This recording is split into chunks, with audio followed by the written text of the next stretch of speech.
Let's talk about sexual dysfunction after antidepressant use. It's more common than you'd think. The issues I saw the most when I was running a family practice were loss of sex drive or libido, and also an issue with an inability to get to ejaculation, orgasm, coming.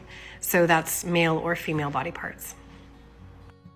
Other common complaints from men or non-binary humans with male body parts would include premature ejaculation and an inability to achieve an erection.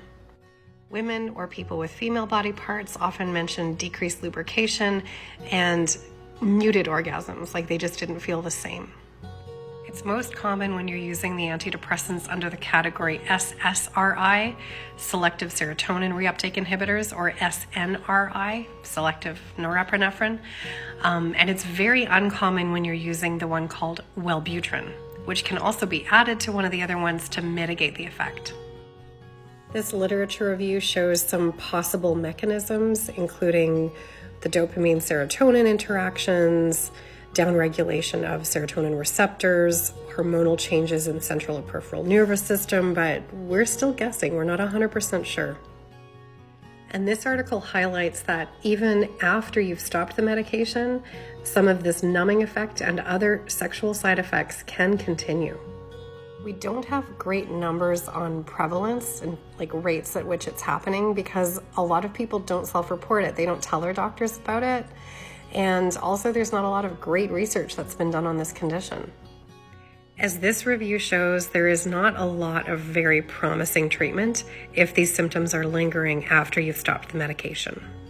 If it's a local issue like genital numbing or extra sensations, there's the possibility that low power laser or phototherapy might be helpful. Here's the information on a Canadian support group, and they are conducting research trials. There's also a list of resources on the RX Risk website here. There's also a PSSD International website where you can report your symptoms and share resources and stories with others. Don't stop your antidepressant without speaking to your physician. Lowering the dose might help, but that has to be done with supervision because a lot of times coming off these medications can be really tricky. If you know of any treatment options, please leave a comment. This isn't just a side effect, it can be a long-term consequence, and all people who are started on these medications should be made aware of it and make an informed decision.